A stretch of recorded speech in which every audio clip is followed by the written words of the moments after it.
সুপ্রিয় বন্ধুগণ, আসসালামু আলাইকুম। দূরে কাছে দেশে অথবা দেশে বাইরে থেকে বন্ধুরা ঠিক এই মুহূর্তে যে যেখান থেকে বাস্তব জীবনের গল্প শোনার জন্য আমার সাথে জয়েন করেছেন আমি আপন। আর যে আপন জীবনের গল্পের 1170তম পর্বে আপনাকে বরাবরের মতো স্বাগতম জানাচ্ছি। বন্ধুগণ, আজ আমি আপনাকে শোনাবো রংপুরের ছেলে হাসান আলীর জীবনের ভয়ঙ্কর রকম এক বাস্তব জীবন কাহিনী। বন্ধুরা, আজকের গল্পের টাইটেল শাশুড়ির উপর জিন কুকুর চালান করে পুত্রবধূ। এই গল্পটা এক কালো জাদু নিয়ে এক ভয়ঙ্কর রকম বাস্তব জীবনের গল্প। বন্ধুরা, আমি আশা করব আপনারা প্রত্যেকেই রংপুরের ভাই হাসান আলীর জীবনের এই বাস্তব ভয়ঙ্কর গল্পটা আমার মুখে শুনবেন এবং গল্প শেষে হাসান আলীকে আপনার মতো করে একটা মন্তব্য কমেন্ট বক্সে লিখবেন। ধন্যবাদ সবাইকে। সুপ্রিয় বন্ধুগণ, আসসালামু আলাইকুম। আমার নাম মোহাম্মদ হাসান আলী, আমার বাড়ি রংপুর। বন্ধুগণ, আমি আমার জীবনের এই গল্পটা শুরু করার শুরুতে আপনাদেরকে আমার পরিবারের বিষয়ে জানিয়ে রাখি। আমার পরিবারে আমি গেছি, আমার বাবা আছে, মা আছে, এছাড়া রয়েছে আমার দাদা দাদি সহ আমার একজন জেঠু রয়েছে, আমার জেঠিমা সহ আমার বড় দুইটা বোন আর ছোট একটা ভাই। আমরা টোটাল 2 ভাই 2 বোন। আমাদের পরিবারটা রংপুর শহর থেকে অনেক দূরে কোন এক প্রত্যন্ত এলাকার এক নিম্ন মধ্যবিত্ত পরিবার। আমার আব্বা পেশায় একজন শিক্ষক, তবে আমার বাবা বড় কোনো মাদ্রাসার বা বড় কোনো স্কুলের শিক্ষকতা করে না। আমাদের এলাকার পাশেই আমার বাবা একটা ছোট্ট কিন্টার গার্ডেনের মতো একটা স্কুল আছে, ওখানে আমার বাবা শিক্ষকতা করে। এক কথায় বলতে গেলে আমার আব্বাকে শিক্ষকও বলা চলে না। আমার বাবা প্রতি গ্রামে হেঁটে হেঁটে বাচ্চাদেরকে পড়ায়, টিউশনে করে। প্রতি মাসে 100 টাকা 200 টাকা দামে বিভিন্ন জায়গায় আমার আব্বা শিক্ষকতা করে। এটি হচ্ছে আমার আব্বার একমাত্র কাজ। এটা করে আমার বাবা আমাদের পরিবারটাকে চালাচ্ছে। যদিও আমাদের পরিবারটাকে সবাই শিক্ষক পরিবার ডাকে, মানে আমার আব্বার শিক্ষকতা করার কারণে এলাকায় আমার আব্বাকে অনেকে অনেক বেশি সম্মান শ্রদ্ধা ভালোবাসে এবং শিক্ষক হিসেবে আমার আব্বার আমাদের এলাকাতে অনেক ভালো মূল্যায়ন আছে। আমি শিক্ষক পরিবারের সন্তান হওয়ার পরেও আমি খুব বেশি দূর পর্যন্ত পড়াশোনা করতে পারিনি। আমার শিক্ষা জীবনের সমাপ্তি ঘটে ক্লাস 8-এ পড়ার পরেই, কারণ ক্লাস 8 পর্যন্ত পড়ছি বলেই আমার আব্বা টাকা পয়সা দিতে পারে, এবং ক্লাস 8-এর পরে আমার আব্বার পক্ষে আমাকে টাকা পয়সা দেওয়া আর সম্ভব হয় না। কারণ আমার আব্বা একটা ছোট বাচ্চা পড়াইতো 200 টাকা পাইতো। এরকম করে 5টা বাচ্চা পড়াইলে 1000 টাকা, 10টা বাচ্চা পড়াইলে 2000 টাকা। এই 2-3 হাজার টাকা দিয়ে তো একটা পরিবার চলতে পারে না। তার উপরে আমার বড় 2টা বোনের খরচ, ছোট একটা ভাই, আমি, সব কিছু মিলিয়ে আমার আব্বার পক্ষে আর সম্ভব হচ্ছিল না। যার জন্য আমার আব্বা মাঝপথে আমার পড়াশোনা বন্ধ করে দেয়। ক্লাস 8-এ পড়া অবস্থায় আমি তখন পড়াশোনা বন্ধ করি, এবং বন্ধ করার পরে আমাদের এলাকাতেই একটা দোকানে আমি তখন চাকরি নেই। একটা মুদির দোকানে আমি ক্যাশে বসি এবং সেখানের হিসাব নিকাশ দেখি, আমি ক্যাশে চাকরি করি। এইভাবে আমার দিন আর রাতগুলো কাটতেছিল। আলহামদুলিল্লাহ, এরকম করতে করতে খুব কম বয়সে আমার বড় 2টা বোনের লাগাতার বিয়ে হয়ে যায়। মানে প্রথমে বড়টার, এবং এর ঠিক 1 মাস পরে আমার ছোটো বোনটারও বিয়ে হয়ে যায়। আমার বোনগুলো মাশাআল্লাহ দেখতে অনেক সুন্দর ছিল, যার জন্য আমার বোনগুলোকে বিয়ে দিতে আমার আব্বাকে খুব বেশি একটা কষ্ট করতে হয়নি। আমার বড় 2টা বোনের বিয়ে হয়ে যায়। আমি তখন ইয়েতে চাকরি করি, আপনার ওইখানে চাকরি করি, একটা দোকানে চাকরি করি। এমন করে তখন আমাদের পরিবারটা চলতেছিল। এবং বড় 2 বোনের বিয়েতে আমার আব্বা মোটামুটি একটু বেশি টাকা পয়সা খরচ করে, মানুষের কাছ থেকে অনেক টাকা ঋণ ফিন করে, এবং ঋণেরই টাকা পরিশোধ করার জন্য আমাকেও দিনরাত মিলিয়ে পরিশ্রম করতে হয়, কাজ করতে হয়। আমি আমার মতো করে কাজ করি, টাকা পয়সা ইনকাম করি, এবং এমন করতে করতে সময়গুলো পাস হতে থাকে। এরকমভাবে আমার বয়স মোটামুটি প্রায় তখন 17-18 মতো হয়ে যায়। এবং 17-18 বছর বয়সে আমি আর অন্যের দোকানে ওই মুহূর্তে চাকরি করতে ভালো লাগতেছিল না। আরেকজনের দোকানে চাকরি করে মাস শেষে 4000 টাকা বেতন দেয়, এইটা আমার কাছে ভালো লাগে না। যার জন্য ওই বাজারে আমি ছোটোখাটো নিচেই একটা দোকান দিয়ে দিই।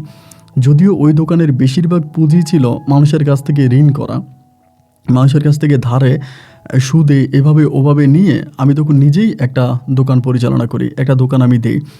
তো আমার দোকানের আয় ইনকাম ভালোই চলতেছিল। এমন করে সময়গুলো কাটতে কাটতে এক পর্যায়ে হলো কি, আমার খালার বাড়িতে আমার আম্মাকে দাওয়াত দিছে। তো আমার খালার বাড়িতে আম্মারে দাওয়াত দিছে। ওই রাতটা মোটামুটি যেদিন দাওয়াত দিছে ওই দিনে দুপুরবেলা আমার আম্মা তখন আমার দোকানে আসছে, এসে আমারে বলে, হাসান দোকান বন্ধ কর, আমি তোর খালার বাড়িতে যাবো, দাওয়াত দিছে। তো আমার খালার বাড়ি কিন্তু আমাদের এলাকা থেকে মোটামুটি অনেকটাই দূরে। তো আমি তখন মারে বললাম যে, মা এখন যাব, কখন ফিরবো? ওইদিকে আবার আপনার বাস খুব একটা পাওয়া যায় না, বেশিরভাগ আপনার সিএনজি অথবা হচ্ছে ছোটো মাইক্রোবাসে করে যেতে হয়। আমার মা আমারে বলে, আমি যাব, দাওয়াত দিছে, তুই চল। তো দিনের তখন 1:30টার মতো বাজে। আম্মুর কথা শুনে আমি তখন দোকান বন্ধ করে দিলাম। এবং দোকান বন্ধ করে দিয়ে আমি তখন আমার আম্মুর সাথে রওনা দিলাম খালার বাড়িতে। তো খালার বাড়িতে গিয়ে পৌঁছাইছি, তো খালাম্মা আবার আমার নানুও গেছে ওইখানে, আমার মামারা আছে, সবাই মিলে গল্প গুজব কথাবার্তা বলতে বলতে কখন যে ঘড়ির সময় রাত 10টা বেজে গেছে বুঝতেই পারি নাই। রাত 10টার দিকে আমার আম্মা তখন রওনা দিছে। আবার ওইখানে আরেকটা কথা বলে রাখা ভালো, আমরা কিন্তু থাকতে চাইছিলাম। তো আব্বা বাড়ি থেকে ফোন করলো আমার খালার কাছে যে আমার মানে দাদির অবস্থা খুব বেশি একটা ভালো না। এই কথা বললো যে এটা খুব বেশি একটা ভালো না এবং দম টানতেছে। আমার দাদি অনেক দিন ধরে অসুস্থ ছিল। তো এরপরে আমার খালাম্মার কাছে যখন এটা বলা হলো, আমার আম্মা তখন বলতেছে সে আর থাকবে না। তো রাত তখন 10টা বেজে গেছে। আমি বললাম যে এত রাতের বেলায় যাব? তো আম্মা বলে না চল না যাই। তো এই কথা বলে আম্মার আমি তখন রওনা দিছি। তো সেই থেকে আমাদের বাড়ি আসতে আসতে মোটামুটি খুব ভেঙে টেঙে এমনি এমনি আমার যে বাজার আছে আমার ওই বাজার পর্যন্ত আসি, মানে আমার দোকান পর্যন্ত আসি। আমার দোকানে আসার পরেই দেখি মানে আপনার হঠাৎ করে বাতাস বইতে শুরু করছে, মানে তুফানের মতো একটা অবস্থা, এবং চারদিকে বাতাস বইতেছে। রাত্রেও তখন প্রায় 12টার উপরে বেজে গেছে, প্রায় 12:30টার কাছাকাছি। তো ওই সময় তো আসলে ওই দোকানপাটে কোনো মানুষ নাই, একেবারে সব কিছু নীরব হয়ে গেছে। আমি মারে বলি, মা একটা কাজ করি, দোকানের তালা খুলি, তা চলো দোকানের ভিতরে তুমি আর আমি আজকে থাইকা যাই। এখন এত রাতের বেলায় বাড়িতে কিভাবে যাব, নাই কোনো রিক্সা নাই কোনো কিছু। আমার আম্মা তখন বলতেছে, আমার কিন্তু আবার দোকানে সাইকেল ছিল। তো আমার আম্মা তখন বলতেছে একটা কাজ করে আমরা দুজনে হাইটে হাইটে চলে যাই। আমি মায়ের বললাম যে মা এত রাতের বেলায় যাব হাইটা হাইটা, আমাদের বাজার থেকে কিন্তু আমাদের বাড়ি মোটামুটি বেশ দূরেই আছে, যেহেতু আমি সাইকেলে যাতায়াত করি। তো আমি বললাম যে মা আমার তো ভয় লাগতেছে, এত রাতের বেলায় যাওয়াটা কি ঠিক হবে? আবার আমাদের ওই এলাকাতে একটু চিন্তায় ডাকাতি হয়, আমাদের ওই গ্রামের কিছু উচ্ছৃঙ্খল ছেলেফেলে আছে, ওরা করে কি বিভিন্ন ধরনের লোকদেরকে ওই মেন রোড থেকে নামলে ওইদিকে একটু চিন্তা টিন্তা করে ডাকাতি করে। তো আমি তখন চিন্তা করলাম যে আবার কোনো ডাকাতের খপ্পরে পড়ে কিনা, চুরিদারি হয় কিনা। তো আম্মুরে বললাম যে আম্মু নাই যাই না, মা বলতেছে সে যাবেই, সে বলতেছে এখানে থাকবে না, সে যাবেই। দাদি অসুস্থ, যদি থাকতো তাহলে তো খালার বাড়িতেই থাকতো, খালার বাড়ি থেকে যেহেতু চলে আসছে তাহলে সে মূলত থাকবে না, সে যাবেই। তো যেহেতু এরকম করে আম্মু বলতেছে, আমি বললাম যে ঠিক আছে চলো। আল্লাহর উপর তোয়াক্কা করে বর্ষা করে আল্লাহ নামের উপরে আমি তখন মারি নিয়ে রওনা দিলাম, যে ভাগ্যে যা আছে তাই হবে, কিসমতে যা আছে তাই হবে, আমি আম্মারে নিয়ে যাব। পরে আম্মার সাথে আমি গ্রামের পথ তো ধরেন, আবার এদিক দিয়ে প্রচুর তুফান হইতেছে, মানে বাতাস হইতেছে, যে মনে হচ্ছে প্রচণ্ড রকমের মানে গাছপালা ভেঙে যাচ্ছে, এরকমভাবে তুফান হচ্ছে। তো বাজার থেকে নেমে আম্মুর সাথে তখন আমি হাঁটি হাঁটি পাপা করে গ্রামের দিকে যাচ্ছি, এবং অনেক দূর যাওয়ার পরে ওখানে একটা হিন্দু মন্দির আছে। তো ওই মন্দিরটা মানে আগে হচ্ছে ওভাবে হচ্ছে, মানে মন্দিরটা আগে চলতো, বাট ইদানিং মন্দিরটা বন্ধ হয়ে আছে, মন্দিরে তালা মারা থাকে সবসময় দেখি, দীর্ঘ বহু বছর ধরে মন্দিরটা বন্ধ। বাট এই তুফানের মধ্যে ওই জায়গার মধ্যে যাওয়ার পরে হঠাৎ করে দেখতে পেলাম যে মন্দিরে দরজাটা খোলা, এবং মন্দিরের ভিতরে একজন মহিলা পূজা দিতেছে। এবং এটা দেখার পরে আমার আম্মা তখন বলে, কী রে, রাত্র তখন প্রায় ভাই 1টার উপরে বাজতেছে, 1টার উপরে বাজে। আম্মা তখন আমরা বলি, কী রে, মন্দিরে এটা বন্ধ হয়ে গেল অনেক বছর ধরে, কোনো মানুষজন আসে না। আমি বললাম সেটাই তো দেখি, বাজারে যাওয়ার সময় দেখি মন্দির বন্ধ, বাজার থেকে আসার সময়ও দেখি মন্দির বন্ধ, কিন্তু আজকের কাহিনী তো বুঝলাম না, আজকে যে মন্দির খোলা এবং কোন মহিলা একটা চমক টমক টাইপের কাপড় পরে আবার পুজোও করতেছে। আমার আম্মা বলে, আমার মাথায় তো কোনো কিছুই আসতেছে না, ঘটনাটা কি? আমি বললাম আমি তো নিজেও বুঝি না। আচ্ছা ঠিক আছে বাদ দাও, এত কথা চিন্তা করার দরকার নেই, চলো আমরা চলে যাই। মা আমার বলে, না মন্দিরটা যেহেতু খোলা একটু ঘুরে যাই, এবং কোন মহিলা এটা এত রাতের বেলা এখানে পূজা দেয় একটু দেখা যাই। আমি মায়েরে বললাম, মা এত রাতের বেলায় হিন্দুদের মন্দিরের কাছে যাওয়াটা ঠিক হবে না, তুমি চলো আমি বাড়ি চলে যাই। মা আমারে বলতেছে, আরে দূরও বেটা, এনে কি একটু দেখা যাই, একটু দেখে গেলে তো সমস্যা নাই, সমস্যা কি একটু দেখি। মানে মা আমার সাথে একরকম জোরাজুরি করে মা দেখবেই একরকম জোর খাটিয়েই মা তখন করলো কি মন্দিরের দিকে গেল। এবং মা যখন মন্দিরের দিকে রওনা দিল আমিও তখন রওনা দিলাম। এই মন্দিরটা হচ্ছে আপনার রাস্তা থেকে মোটামুটি একটু দূরে হাইটে যেতে হয়, মানে এই রাস্তা থেকে নেমে তারপর হেঁটে যেতে হয়। রাস্তা থেকে নামবো ওই মুহূর্তে একটা কুকুর এসে আমার আম্মাকে মানে করতে শুরু করছে, মানে আম্মাকে মনে হয় কামড় দিয়ে বসবে এরকম একটা অবস্থা, মানে ঘেউ ঘেউ ঘেউ ঘেউ ঘেউ ঘেউ করতেছে। এবার আম্মা ওইদিকে যাইতেছে, মানে আমি তখন বললাম যে মা কুকুর যেহেতু বাধা দিতে তুমি যাইও না। এবার কুকুরটা এমনভাবে আমার আম্মাকে ঘেউ ঘেউ করতেছে, মানে ওই দিকে যেতেই দেয় না, মানে আম্মা যে মন্দিরের দিকে যাবে আম্মার সামনে এটা এমনভাবেই ঘেউ ঘেউ করে আম্মাকে বাধা দিতেছে যে আম্মার মন্দিরের দিকে যাওয়ার সাহসে পায় না, মানে কুকুর কামড় দিয়ে বসবে এমন একটা অবস্থা। পরে আমি মারে বললাম যে মা তুমি চলো তো, এরকম এখানে আর যাওয়াটা ঠিক হবে না, তুমি চলো। এই বলে মায়েরা তখন আমি টাইনা টুইনা বাড়ির দিকে রওনা দিলাম। কিন্তু ভাই ওই মুহূর্তে আমি খেয়াল করে দেখলাম ওই যে কুকুরটা যেটা আমাদেরকে কামড়ানোর জন্য তেড়ে আসছিল মন্দিরের দিকে যাওয়ার পথে, ওই কুকুরটাই আমাদের পিছু নিল, এবং আমাদের পিছনে পিছনে আসতেছে। আমি তখন মায়েরে বললাম, মা এই কুকুরটা যে আমাদের পিছে নিল, না কোনো সমস্যা হয় কিনা? মা আমারে বললো, কুকুর যদি পিছনে তাহলে নিল, সমস্যা কি? কুকুর যদি আসে তো আসুক না। আমি বললাম, না ভয় পাইতেছি যে আবার কুকুরে কামড় টামড় দিয়ে বসে কিনা। আমার আম্মা বলে, কুকুরে কামড় দেবে কেন? কামড় দেবে না, চল বাড়ির দিকে চল। এবার আমি তখন বাড়ির দিকে যাচ্ছি, আর কুকুরটাও তখন আমাদের পিছন পিছন আসতেছে। বাড়িতে আসতে আসতে মেলা রাত হয়ে গেল, এবং এসে দেখি আমার দাদি দম টানতেছে, মানে দাদির অবস্থা খুব খারাপ। তো এর মধ্যে মা আসলো, এসে দাদির মাথায় পানি টানি ঢাললো। এরপরে আমার আব্বাও তখন বসে আছে, সবাই মিলে দাদির সেবা যত্ন করতেছি। দেখতে দেখতে সকাল হয়ে গেল, আমরা রাতে আর ঘুমাইলাম না। এবং সকাল হয়ে যাওয়ার পরে সকালে ভোরে আমার চোখে তখন ঘুম আসছে। আসার পরে আমি ঘুমিয়ে গেলাম। ঘুম থেকে মা তখন ডাকতেছিল দুপুরবেলা যে উঠ উঠ হাসান উঠ, খাবার খাবি, দুপুরে ডাকতেছে। তো আম্মুর ডাক শুনে আমার তখন ঘুমটা ভাঙলো। অ্যান্ড ঘুম ভাঙার পরে আমি তখন বললাম, কী হয়েছে? আম্মা বলে, খাবার খাবি না? খাবার খাইতে।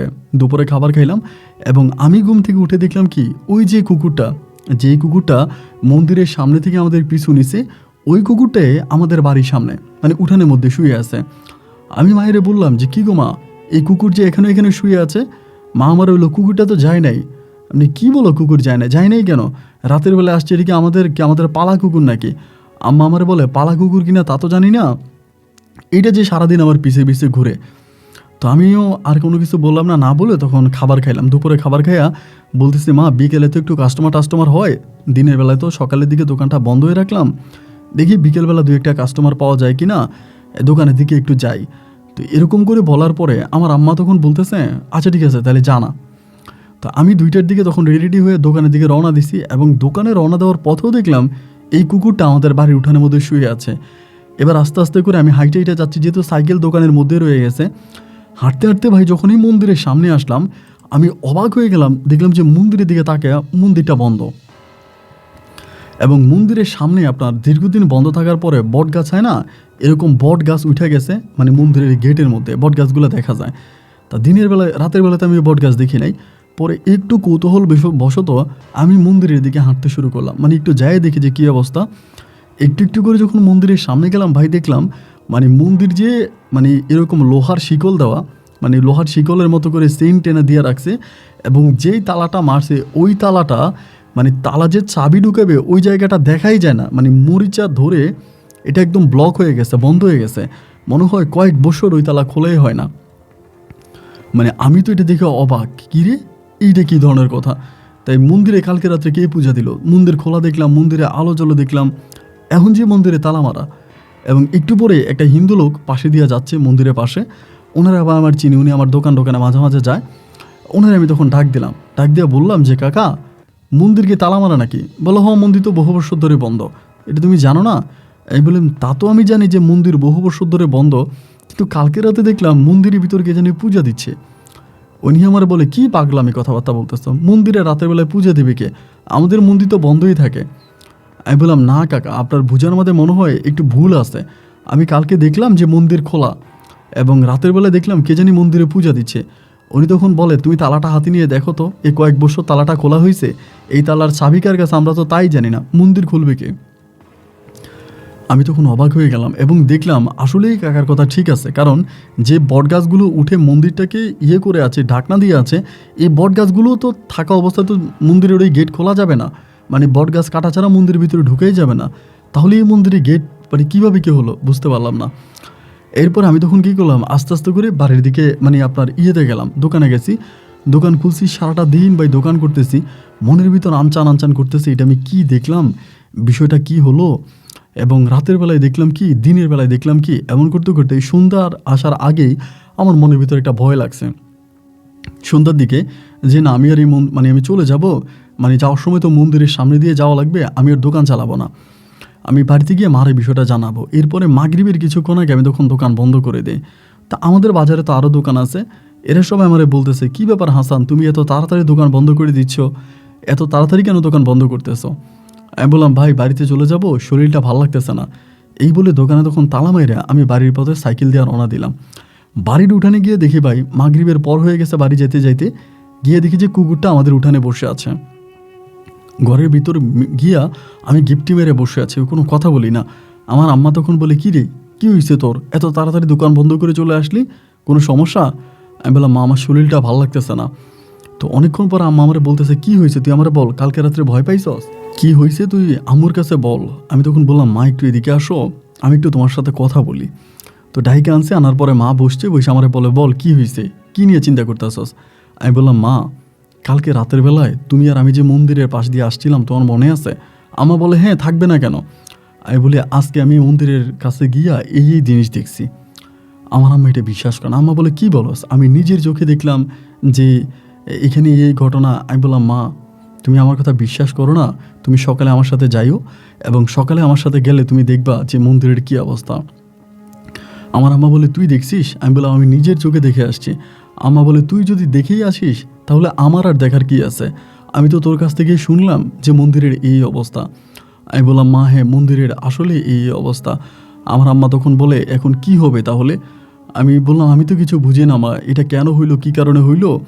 মানে পরে আম্মু বলতেছে, আচ্ছা ঠিক আছে তাইলে বাদ দে, ইয়ে কর, এই চল, এটা নিয়ে আর কথা বলার দরকার নেই, তুই ঘুমিয়ে যা। আমি রাতের বেলা ঘুমিয়ে গেলাম, এবং ঘুমিয়ে যাওয়ার পরে সকালবেলা আমি ঘুম থেকে উঠছি, উঠা দোকানে যাচ্ছি, যাই মারে বলতেছি, মা আমি তো দোকানে যাচ্ছি, আমি আর আজকে রাত্রে আসবো না। তা আম্মা বলতেছে, কী ব্যাপার, আজকে রাতে আসবি না কেন? বলে, আমার শরীরটা ভালো লাগতেছে না, আর আমি দোকানে রাতে থাকবো, রাতের বেলা এই মন্দিরের সামনে দিয়ে আসতে আমার অনেক ভয় লাগে। আমার আম্মা এটা বলতেছে।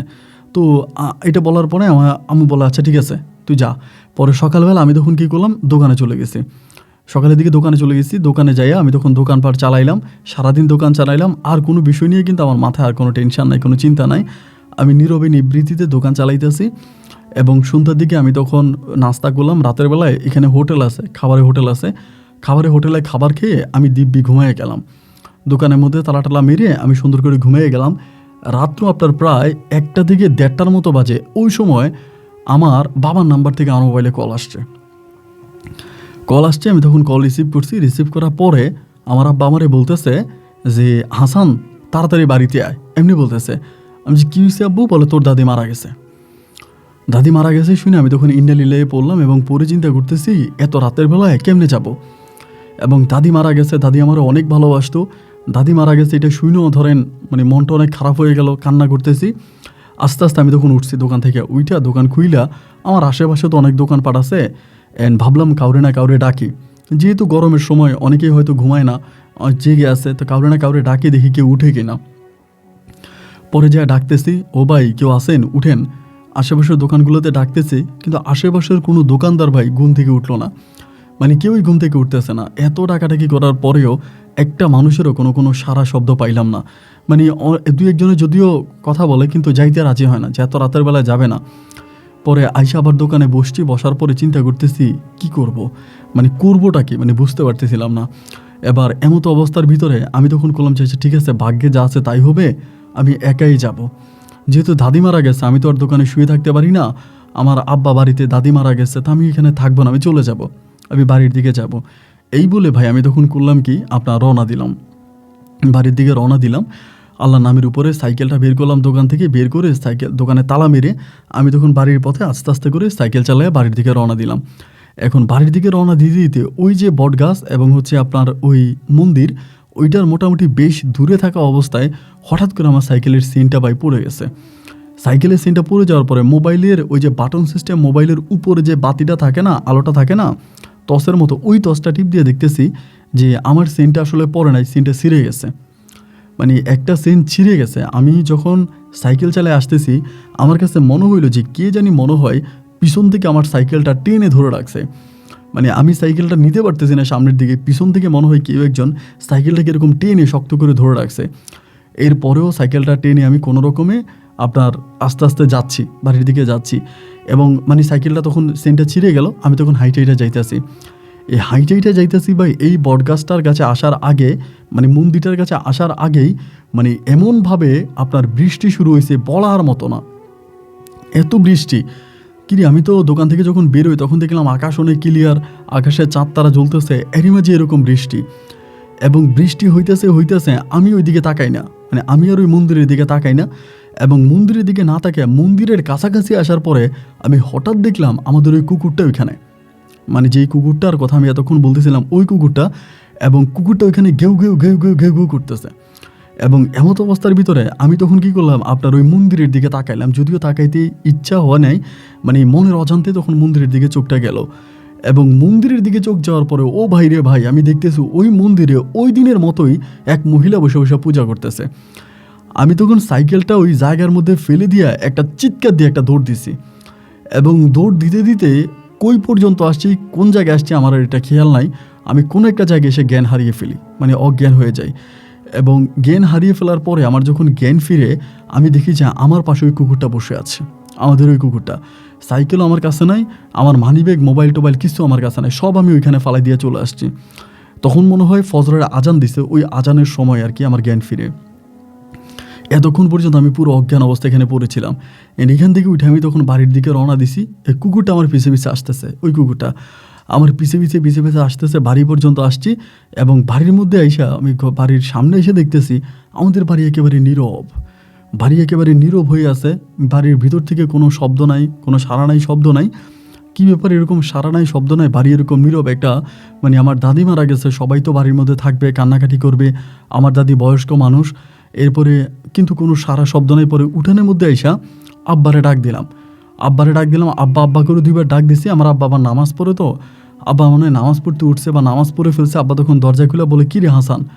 আমি বললাম, আব্বা দাদির লাশ কই রাখছো? আমার আব্বা বলে, কি বলিস তুই? তো দাদির লাশ মানি? আমি বললাম, তো তুমি না আমারে ফোন দিয়ে বললা দাদি মারা গেছে, আমি জীবন মরণ যুদ্ধ করে দোকান থেকে আসলাম, দাদির লাশ কই রাখছো? আমার আব্বা তখন আমার কাছে এসে বলে, কি বলছ? আমি তোরে ফোন দিছি, তোর দাদি মারা গেছে। আমি তো তোরে ফোনই করি নাই। ভাই, একটা নাম্বার যখন কল আসে, নাম্বারটা কিন্তু ডায়ালে থাকে, মানে ডায়াল লিস্টে কিন্তু নাম্বারটা থাকে। বাট আমার মোবাইল ফোনটা হাতে নিয়ে দেখতেছি ওই মোবাইলের ডায়ালে কোনো নাম্বারই নেই। আমি ওই নাম্বারটাতে কথা পর্যন্ত বলছি, আমার আব্বার নাম্বার, আব্বা দিয়ে সেভ করা, এই নাম্বারে কল আসছে, আমি কথা বলছি, কিন্তু এরপরে দেখলাম যে এই নাম্বারটাই এখানে নাই, মানে রিসিভ কলের ভিতরে নাম্বারটাই নাই। তো আমার মোবাইল কিন্তু এখানে আরেকটা বিষয় বলে রাখা ভালো, এই সকালবেলা এই ঘটনার পরে মানে আব্বুর সাথে কথাবার্তা বলার পর আমি কিন্তু আবার আব্বা নিয়ে ওই মন্দিরের ওখানে গেছি, যেখানে কিন্তু আমার মোবাইল টোবাইল সব, আমার মোবাইল, তারপরে মানিব্যাগ সাইকেল সব কিন্তু এখানে ফালাই আমি চলে আসছি। সকাল হওয়ার আগে আব্বারে নিয়ে আবার ওই মন্দিরে গেছে। যাওয়ার পরে আমি মোবাইলও পাইছি, সাইকেলও পাইছি, আমার মানিব্যাগও পাইছি, সব আমি ওই জায়গার মধ্যে পাইছি। এটা ওই জায়গায় পাওয়ার পরেই আমি তখন রিসিভ কলে গিয়ে দেখি মানে আমার আব্বা নাম্বারটা নাই। এবং মন্দিরের দিকে তাকে দেখি মন্দিরটা ঠিক আগের মতোই পড়ে আছে, সামনে বট গাছ এবং মন্দির ওই তালা মারা, এরকম অবস্থা। তখনও কিন্তু কুকুরটা আমাদের পিছিয়ে পিছিয়ে গেছে ওই মন্দির পর্যন্ত, আবার আমাদের পিছিয়ে পিছিয়ে আসছে। সাইকেল নিয়ে আব্বা আসতেছে। বাড়িতে আসার পর আমি একদম জ্ঞান হারিয়ে ফেলার মতো একটা অবস্থা। এবং আমার আম্মা তখন করলো কি, মানে সকালবেলা এই ঘটনা জানাজানি হলো, এবং আম্মা তখন মানে কবিরা জানছে বাড়িতে, কবিরা জানছে। এবং কবিরা জানার পরে কবিরাজ আমার চোখ দেখলো, আমার হাত দেখলো, দেখে উনি বলতেছে যে আমাদের বংশের মধ্যেই আমাদের পূর্বপুরুষ কেউ না কেউ ওই মন্দিরের অনেক বড় ক্ষতি করছে, মানে মন্দিরের অনেক বড় ক্ষতি করছে, এই জন্য এই মন্দিরটা আমাকে টার্গেট করছে বা আমাদের কোনো ক্ষতি করবে। তো মন্দির তো কারো কোনো ক্ষতি করতে পারে না। এবং আমার কবিরাজ বলে যে ওখানে থাকে একটা জিনের ক্ষতি হয়েছে, মানে ওখানে থাকে একটা জিনের কোনো না কোনোভাবে আমাদের পরিবারে মানুষ দ্বারা ক্ষতি হয়েছে, এই জন্য এই জিনটা আমাদেরকে এরকমটা করতেছে। পরে কবিরাজ তাবিজ পরাই দিল, তাবিজ দিয়ে দিল আমারে আম্মারে, এরপরে ঘরে তাবিজ দিয়ে দিল। এবং কুকুরটারে দেখে কবিরাজ বলল যে কুকুরটা অনেক ভালো, এই কুকুরটারে আপনাদের বাড়িতে রাইখেন, খাওয়াইয়েন, কুকুরটা অনেক ভালো। এই কথা কবি বলে কবিরাজ চলে গেল। এবং এরপরে আমি সিদ্ধান্ত নিলাম যে ওইখানে ভাই আমি আর দোকান রাখবো না, কারণ ওইখানে দোকান রাখলে আমি এরকম বিপদগ্রস্ত হইতেছি। এবং এরপরে আমি কী করলাম, দিনের বেলায় যাইতাম, যে দোকান সব ছেড়ে দিয়ে দোকানের মালামাল নিয়ে আমি তখন আমার বাড়ির দিকে চলে আসি। এসে আমাদের গ্রামের ভিতরে, মানে আমাদের যে বাড়ি আছে বাড়ির ওই গ্রামের ভিতরে আমি তখন একটা দোকান দিলাম। ওই দোকানটা তখন ছেড়ে দিলাম, কারণ রাতের বেলায় যাওয়া আসা এবং এই যে অলৌকিক ঘটনাগুলো ঘটতে আছে, এই ভয়ভীতির কারণে আমি তখন ওই দোকানটা ছেড়ে দিলাম। ছেড়ে দিয়ে বাড়ির সামনে তখন আমি একটা দোকান খুললাম। আলহামদুলিল্লাহ, বাড়ির সামনে যে দোকানটা খুললাম ওই দোকানের আয়, উন্নতি, ইনকাম ভালোই হইতেছে, মোটামুটি খারাপ না, ভালোই হইতেছে। মানুষজনও আসে, বেচা কিনেও চলতেছে, লগে আবার চাও উঠাইলাম। এইভাবে সময়গুলো কাটতে কাটতে এক পর্যায়ে আমাদের বাড়িতে থাকা ওই কুকুরটা গর্ভবতী হয়ে গেছে। মানে কুকুরের পেটে বাচ্চা, আমার আম্মা বলে যে কুকুরটার পেটে মনে হয় বাচ্চা আসছে। অ্যান্ড আমার আম্মা কিন্তু ওই সময় কিন্তু কুকুরটা আমাদের বাড়ির মধ্যে একদম আমাদের একজন গার্ডিয়ানের মতো থাকতো। মানে সবসময় আমাদের বাড়িতে থাকতো, আমাদের বাড়ি পাহারা দিত, আমাদের বাড়ির চারপাশে ঘুরতো। এমন করতে করতে কুকুরটার ঘর থেকে মানে কুকুর থেকে 4টা বাচ্চা হয়, মানে 4টা কুকুরের বাচ্চা হয় এবং বাচ্চাগুলোও দেখতে মাশাআল্লাহ অনেকটা সুন্দর, দেখতে শুনতে ভালোই লাগে। আমার আম্মা তখন এই বাচ্চাগুলোর খুব সেবা যত্ন করে। আমাদের বাড়ির যে রসাই ঘর ছিল, রসাই ঘরের মধ্যে কুকুরটা থাকার ব্যবস্থা করে আম্মু, এবং আমরা যা খাবো আমার আম্মা কুকুরটার জন্য সেম খাবার দেবে। ধরেন রান্না হয়েছে 4 টুকরা মাছ, 1 টুকরা মাছ আমাদেরকে মানে আমার দিবে, আমার ছোটো ভাইয়ের দিবে, বাবার দিবে, মায়ের দিবে। এরপরে আবার আমার আম্মা করে কি এই কুকুরটারও খাবার দেয়, মানে পরিপূর্ণ খাবার আমাদেরকে যা দিবে একদম সমপরিমাণ বন্টন করে আমার আম্মা ওই কুকুরটাকেও খাবার দেয়। তো অনেকে আমার আম্মারে বলে এটা নাকি ওই কুকুর নাকি আমার আম্মার সন্তান, বলে এটাও হাসানের মায়ের একটা সন্তান, এটা বলে। তো এরকম করে কুকুরের যখন 4টা সন্তান হয় আমার আম্মা তখন কুকুরের দুধ খেতে দেয়, এটা খেতে দেয়, ওইটা খেতে দেয়, মানে কুকুরের প্রতি আমার আম্মা অনেক যত্নশীল। এরকম করে হঠাৎ করে একদিন 4টা বাচ্চা থেকে একটা বাচ্চা পাওয়া যাচ্ছে না। আমি দোকানে সকালবেলা আমি দোকানে ঘুমাইতাম, আমি কিন্তু তখনও দোকানে ঘুমাইতাম, কারণ দোকান চুরি হতে পারে, এই জন্য বাড়ির কাছে দোকান হওয়ার পর আমি দোকানে ঘুমাই। সকালে গিয়ে আম্মা আমারে ডাকতেছে, হাসান রে উঠ, ঘুম থেকে উঠ। উঠা বলতেছে এটা কুকুরের বাচ্চা তো একটা মনে হয় কোন দিকে চলে গেছে। আমি কুকুরের বাচ্চা কোন দিকে গেল, আম্মা বলে খুঁজতো। এবার আমি কুকুরের বাচ্চা খুঁজতে শুরু করলাম, এইদিকে ওইদিকে বিভিন্ন দিকে, না কুকুরের বাচ্চারা আর পাওয়াই গেল না। আম্মা আমার বলে কুকুরের বাচ্চারা তো পাওয়া গেল না, এটা কই চলে গেছে। তো আর এটা পাইলাম না, আর বাকি আছে 3টা। এই ঘটনার কয়েকদিন পরে, আপনার সপ্তাহখানিক পরে সেমভাবে রাতের বেলা আরেকটা কুকুরের বাচ্চা নাই, এবং আরেকটা বাচ্চা না থাকার পরে মানে আমি তো তখন কিরে মানে কুকুরের বাচ্চা আরেকটা কই গেল, মানে আরেকটা কুকুরের বাচ্চা গেল কোথায়, মানে সবাই এটা নিয়ে টেনশন করতেছি যে এই কুকুরের বাচ্চাটা কোথায় গেল, মানে কান্নাকাটি একটা রোল পড়ে গেছে। একই অবস্থার ভিতরে ভাই আরেকটা কুকুরের বাচ্চা না কয়েকদিন পরে, মানে এবার তো আম্মা টেনশনে পড়ে গেল, কিরে 3টে কুকুরের বাচ্চা কয়েক রাতের মধ্যে উধাও হয়ে গেল, কি হইলো। এবার আমি কি করি, কুকুরের বাচ্চাগুলো পাহারা দিতেছি রাতের বেলায়। ঘুমাইতাম, ঘুম থেকে মাঝে মাঝে উঠে আসতাম দোকান থেকে, আইসা রসাই করে লাইট টিপ দিয়ে দেখতাম কুকুরের বাচ্চা আছে কিনা, দেখতাম আছে। এরকম করে কয়েকদিন পরে আপনার খুবই অন্ধকার, আমার কাছে মনে হয় ওই রাতটা অমাবস্যা রাতের মতো হবে, একেবারে চারদিকে ঘুটঘুটে অন্ধকার। ওই রাতের বেলায় দেখলাম কি মানে কুকুরটা প্রচুর ডাকাডাকি করতেছে, মানে ঘেউ ঘেউ ঘেউ ঘেউ ঘেউ ঘেউ করে মনে হয় কিছু একটা দেখছি এরকম ডাকতেছে। পরে আম্মাও বেরিয়ে আসছে ঘর থেকে, আমিও দোকান থেকে বেরিয়ে গেছি। বেরিয়ে যাওয়ার মাঝে মাঝে কুকুরটা ডাকতেছে, দেখো তো কুকুরের বাচ্চাটা আছে কিনা। যাই দেখি যে ঘরের মধ্যে কুকুরের বাচ্চাটা নাই। আম্মা আমারে ডাক দিয়ে বলতেছে, তারা হাসান ঘরে তো কুকুরের বাচ্চাটা নাই রে বাবা। আমি বললাম তেলি কুকুরের বাচ্চা গেল কই। আম্মা বললে তো ঘরের মধ্যে নাই, বাচ্চা তাহলে কই গেল। আমি মনে করছি বাচ্চা কেউ নিয়ে গেছে। এবার এইদিকে সেদিকে বিভিন্ন দিকে আমরা ডাকাডাকি করতেছি, করতেছি। ওইখানে আমাদের অনেক বড় একটা আম গাছ আছে আমাদের বাড়ির সামনে। এবার কুকুরটা ওই আম গাছের নিচে গিয়া মানে ঘেউ ঘেউ ঘেউ ঘেউ করতেছে, মানে আম গাছের দিকে তাকায়া। এবার আম গাছের দিকে তাকায় যখন ঘেউ ঘেউ করে, আমি আম গাছের উপরে লাইটটা মানে টর্চটা টিপ দিলাম। লাইট মারার পরে দেখি ভাই অনেক উপরে, আম গাছের অনেক উপরে একটা ঢালের মধ্যে ওই কুকুরের বাচ্চাটা বসে আছে। মানে শরীরে পশম দাঁড়িয়ে যাওয়ার মতো ঘটনা। কুকুরের বাচ্চা তো ওইখানে উঠার কোনো প্রশ্নই আসে না, এই কুকুরের বাচ্চা তো কখনোই ওইখানে উঠতে পারবে না। আমি তখন দোয়া পড়তে শুরু করে, আম্মাও দোয়া দরুদ পরে, আব্বারও তখন ডাক দিলাম। এর মাঝে আমার দাদি কিন্তু মারা গেছে, দাদি মারা গেছে, পরিবারের অন্য মানুষগুলো আছে, পরে সবাই ডাকাডাকি করলাম। এবার আমার আম্মা বলে তো গ্রামের লোকজন কয়েকটা ডাক, এখন আমার তো মনে এটা কোনো ভৌতিক ঘটনা বা অন্য কিছু একটা হতে পারে। তো গ্রামের লোকজন তখন আস্তে আস্তে 1-2জন ডাক দিলাম, অনেকে তখন আসছে কি হয়েছে না হয়েছে, এরকম কুকুরের বাচ্চা এমনি ঘটনা, এটা সবাই মিলে বলতেছে যে কুকুরের বাচ্চা ওইখানে উঠছে। তো আমি সবাইরে বলি, আমাদের গ্রামে তো অনেক ছেলে ফেলে আছে, এগুলোরে বলি রে তোরা একটু উঠ না, উঠা বাচ্চাটার ওইখান থেকে নামা, কুকুরের বাচ্চাটার ওইখান থেকে নামা, বাচ্চারা তো ওইখানে পড়ে তো মরে যাবে। এই রাতের বেলায় কেউ গাছে উঠতে রাজি হয় না। দেখতে দেখতে ফজরে আজান দিল, আজানের পরে আমাদের এলাকার এক কাকা আছে, উনি তখন বলে যে ঠিক আছে তাহলে আমি উঠি। পরে ওই কাকা গাছে উঠা একটা বাজারে ব্যাগ নিয়ে গাছে উঠছে, উঠা ওই বাজারে ব্যাগের মধ্যে কুকুরের বাচ্চাটারে নিচে নেওয়ার পরে ওইখান থেকে নামছে, নাইমা তারপরে কুকুরের কাছে কুকুরের বাচ্চাটারে দিল। এই গেল ঘটনা। এই ঘটনার ঠিক 4 দিন পরে, হাতে গোনা 4 দিন পরে হঠাৎ একদিন সকালবেলা দেখি বাচ্চাটা নাই। আমি নিজেই সকালবেলা ঘুম থেকে উঠে আইসা দেখি যে কুকুরের ঘরে কুকুরের বাচ্চাটা নাই। আমি তখন মায়েরা ডাকতেছি, কি গো মা কুকুরের বাচ্চা তো এই জায়গায় নাই। মা বাচ্চাটার জন্য এত কান্না করছে, আমি এত কান্না করলাম যে বাচ্চাটা কোথায় চলে গেল। এবং এই কুকুরটা সারাটা দিন মনে করেন আপনার এই বাচ্চাটার জন্য কখনো এইদিকে কখনো ওইদিকে বিভিন্ন দিকে শুধু কান্নাকাটি করছে, খালি কান্নাকাটি করছে এই বাচ্চাটার জন্য। কুকুরের চোখ দিয়ে যে আপনার পানি পড়তো, অঝরে পানি পড়তেছে, আমি দেখতাম, খুব মায়া লাগতো, কিন্তু কি করব বলেন, কিছু তো করার নাই। এরকম করে সময়গুলো কাটতেছে, এরকম করে দিন রাতগুলো কাটতে কাটতে আমার দোকানের পাশে, তো আমাদের দোকান থেকে তো অনেকেই ধরেন বাকিতে মালামাল খাইতো, বাকিতে মালটা নিয়ে যাইতো। তো অনেকেরই এরকম বাকিতে মাল দিতাম। এরকম করতে করতে তাহমিনা নামের একজন ভাবি আছে আমাদের এলাকায়, তাহমিনা ভাবি আমরা বলি। ওনার হাজব্যান্ড কিন্তু আবার সৌদি আরবে থাকে। তো ওই তাহমিনা ভাবি আমার কাছ থেকে অনেকগুলো টাকা বাকিতে নিয়ে গেছে, মানে বাকিতে অনেকগুলো টাকা উনি নিয়ে মানে মালটা নিয়ে যেত, বাকিতে মাল দিতাম।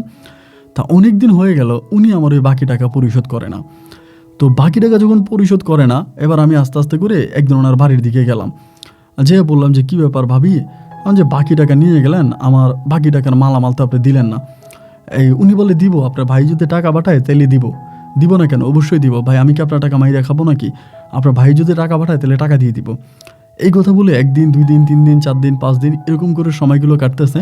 এখন কাটতে কাটতে একটা দিন হলো কি, মানে আমার ভাবি বলতেছে যে ভাই কিছু না মনে করলে আপনি একটা কথা বলবো। আমি বললাম কি? বলে আপনাদের কুকুরের একটা চুল আইনা আমারে দিবেন। আমাদের কুকুরটা কিন্তু একদম নিশ কালো ছিল। পরে আমি বললাম যে কুকুরের চুল দিয়ে আপনি কী করবেন?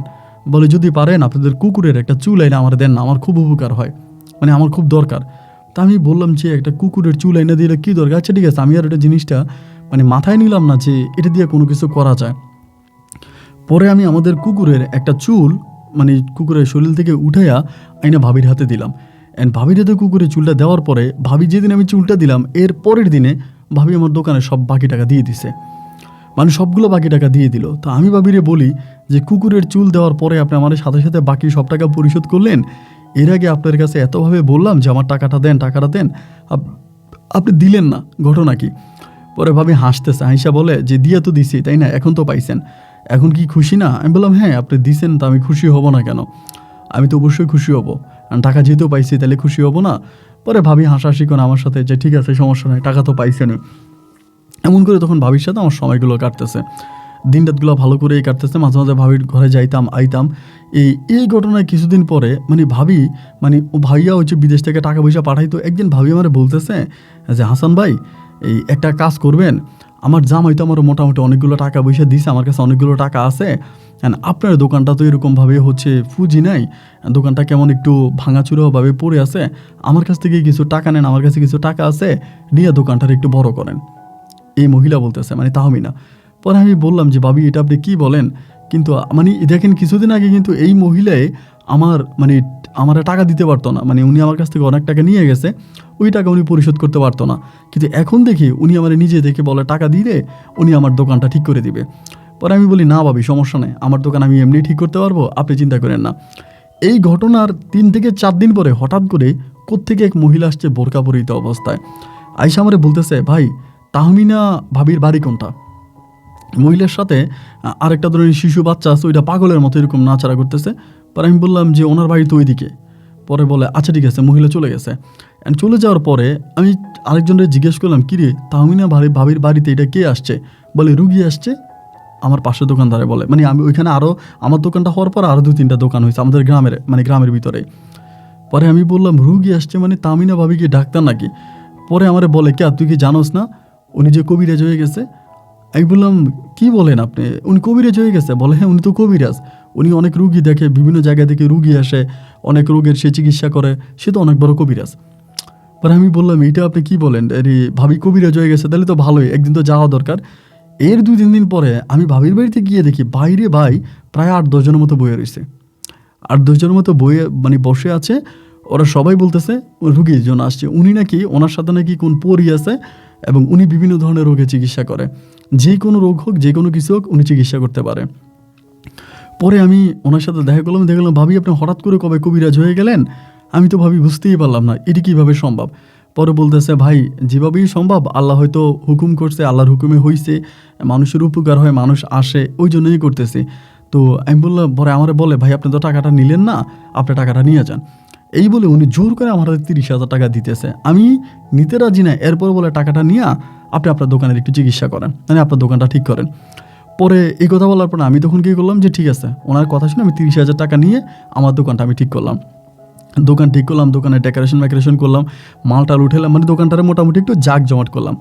এই ঘটনারই 2 থেকে 3 মাস পরে ভাবি আমার একদিন হঠাৎ করে বলতেছে যে হাসান আলী ভাই একটা কথা বলবো, যদি কিছু না মনে করেন, আপনাদের কুকুরটা মানে শিকল দিয়া বাইদা আমার বাড়িতে দিয়া যান।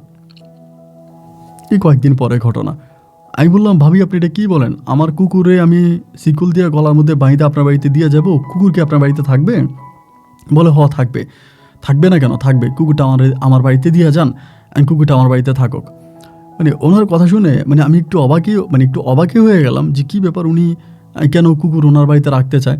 যেহেতু উনি আমার 30,000 টাকা দিল, তো ওই 30,000 টাকা দেওয়ার কারণে আমি তখন করলাম যে আচ্ছা ঠিক আছে, সমস্যা নাই, ওই কুকুরে আমি আপনার বাড়িতে দিয়ে যাব। এবার আমি কী করছি, কুকুরটার একদিন নিয়ে মানে গলার মধ্যে শিকল বাইদা আমি কুকুরটা নিয়ে যাচ্ছি। আম্মা আমারে বারবার বলতেছে, এটা তুই কই নিয়ে যাস? আমি বলছি এমনি এমনি ওই ভাবির বাড়িতে দিয়ে আসবো।